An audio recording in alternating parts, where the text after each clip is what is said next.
on DC News Now. A break from the scorching heat. We're tracking temps in the 80s before another spike later this week.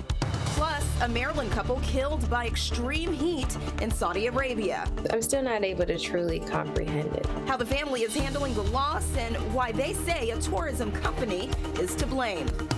Then, lawmakers taking a stance against social media. We've seen suicide rates among teenage girls go up fairly dramatically. What they say needs to be done to protect kids. And Alexandria Olympian heading to Paris. How the community is responding to his first place finish in the qualifiers. And staying safe in the sun. The types of sunscreen experts say stand above the rest. You're watching the station covering all of the DMV. This is DC News Now. Good morning. The time now, 6 a.m. We're starting off with a live look outside. The sun is peeking up. The DMV getting a slight break from that awful heat from the weekend. Temperatures expected to reach the high 80s today, but more hot weather is just around the corner. Good morning. Thank you for joining us on DC News Now. I'm Haley Mylon in for Tonight Right. And I'm Shanika Grimshaw filling in for Corey James this morning. We have Yamarie Sase. She'll be tracking your commute. And then first, we want to talk to Jackie about our break that we're getting. Yes. Thank you very much. No problem. It does look a little hazy out there. Just a little bit. I mean, we do have some clouds out there this morning. Those will break. Those will eventually work their way out, along with that cold front trying to clear out all that humidity and also clear out some of those record-breaking temperatures we've seen over the last couple of days. So thankfully today, we're not talking about record-breaking heat, but we will be talking about those high temperatures back in the upper 80s and also with that dropping humidity too. Out there right now, we did see a few showers earlier. Those have since worked their way out. That cold front will be ushering in those winds mainly out of the north and west. Will be breezy at times, so at least we do have that wind that'll move that air around. It was a bit stagnant over the weekend, so thankfully we will see more of that breeze through the day today. Temperatures varying into those mid-upper 80s across the area later on this afternoon, falling back in the 70s and 80s later on this evening. Overnight tonight into tomorrow morning, we're back in the 60s, and then eventually we're back in those low 90s as we head towards tomorrow afternoon. So tomorrow a little bit hotter, and we continue that warming trend to the upper 90s by Wednesday. More details on that coming up. Yamarie is back with the latest on those roads. How's traffic at this hour? Yeah, good morning. So right now traffic is definitely starting to pick up because it is rush hour time as several people are heading into work. We're taking a look at I-495 off of Maryland 202. Everything is moving pretty smoothly, but just a lot more cars are out on the road at this hour. Now, right now, we're also taking a look at 495 and I-270. Obviously, everything is looking pretty green and pretty smooth in that area, so you are good to go if you are heading in that direction. And taking a look at the overall region at this moment, there is some construction off of Central Avenue due to a pothole, so just be aware of that. That will impact your commute this morning if you're heading in that direction. Yeah, Marie, thank you. Prince William County Police releasing the new details of the death of a 17-year-old after a shooting at a Woodbridge apartment complex. Yeah, officers say his death was a result of a botched armed robbery. We have our DC News Now's Liberty Simmons. She's going to break down the bizarre details of this case. Good morning, Liberty. Good morning, Shanika and Haley. Well, it was at the Misty Ridge Apartments, which is just about a 6-minute drive from here, where police found that 17-year-old lying on a staircase with gunshot wounds. And they later realized that 17-year-old was trying to commit a robbery. Prince William County Police say 2 teens aged 17 and 15 from South Carolina tried to commit this robbery back on June 18th. Officers investigated the shooting at the Misty Ridge Apartments on Lost Canyon Court in Woodbridge just before 1 a.m. Officers found the 17-year-old suffering from gunshot wounds. That 17-year-old later died at the hospital. Police identified the shooter as an 18-year-old who lived at the apartment. They say the 17-year-old and 15-year-old conspired to rob the 18-year-old of marijuana and money. They say the two showed up at the 18-year-old's home and the 17-year-old broke into a bedroom window. That's when they say the 18-year-old fired multiple rounds at the 17-year-old.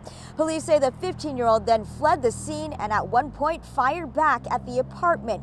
Police arrested the 15-year-old in connection to the death of his associate, the 17-year-old, during the commission of a felony. He was charged with felony murder, burglary with intent to commit a felony, and shooting into an occupied dwelling. And police say the 15-year-old is in custody at the Juvenile Detention Center. They also say that the 17-year-old who died was from Spartanburg, South Carolina. For now, live here in Woodbridge, Liberty Simmons, DC News Now.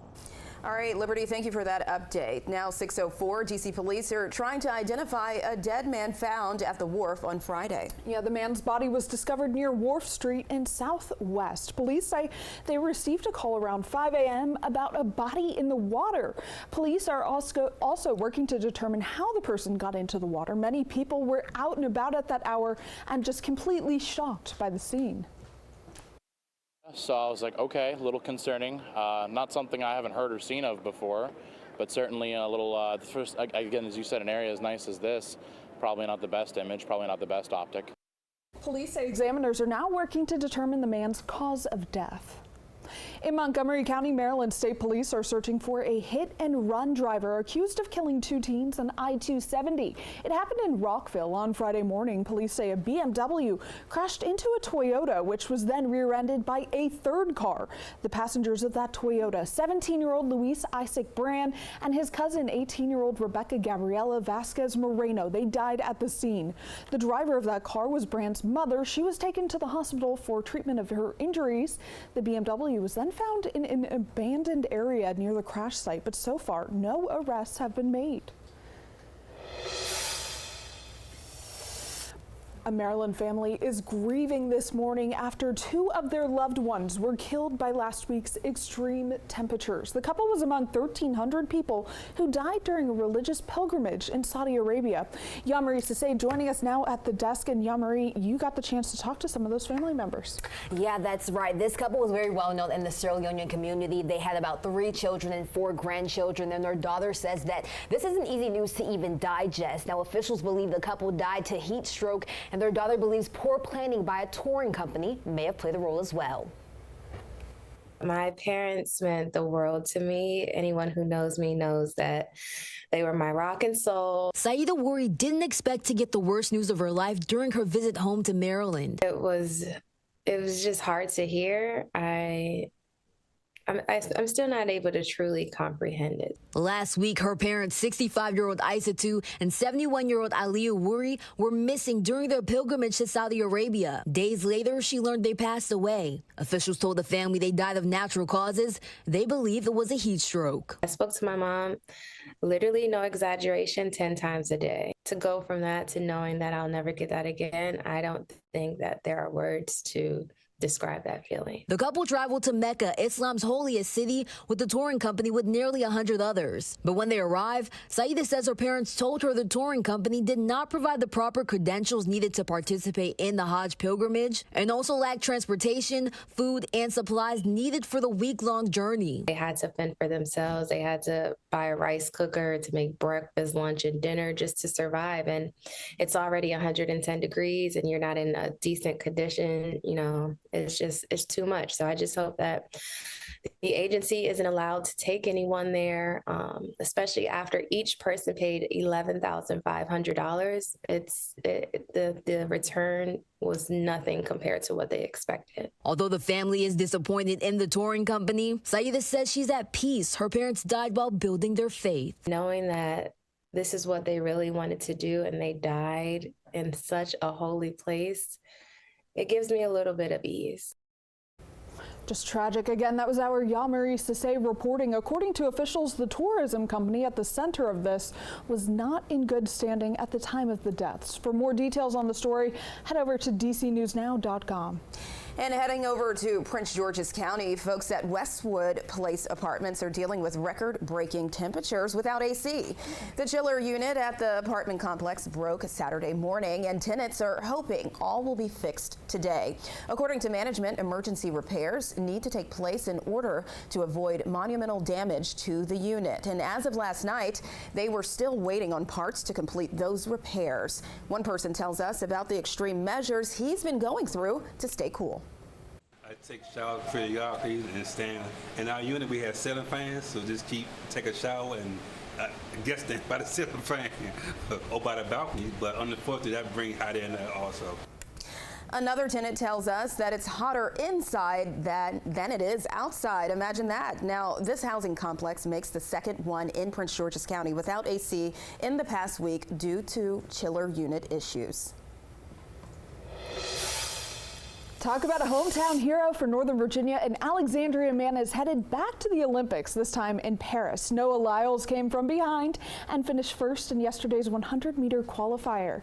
His race time was just 9.83 seconds, matching his best time ever in the event and earning him the title of the fastest man in the world. Next weekend, the Alexandrian will race again, this time in the 200-meter race. Lyles won a bronze medal for that event back in the 2020 Olympics. And support is pouring in from the community for Lyles, who went to Alexandria City High School. Last night, the Alexandria Sheriff's Office tweeting out their congratulations to the Olympian. Lyles was also given the key to the city back in 2022 for his athletic achievements and for his work in the community. And Sha'Carri Richardson is also headed to the Olympics. Just like Lyles, she came from behind to win the 100-meter race. The 2022 champion and teammate of Sha'Carri, Melissa Jefferson, came in second in the race, also qualifying for Paris. This will be the former LSU star's very first Olympics after being ruled ineligible for the 2020 games after a positive marijuana test. Way to go. Seriously, a lot of representation in Paris.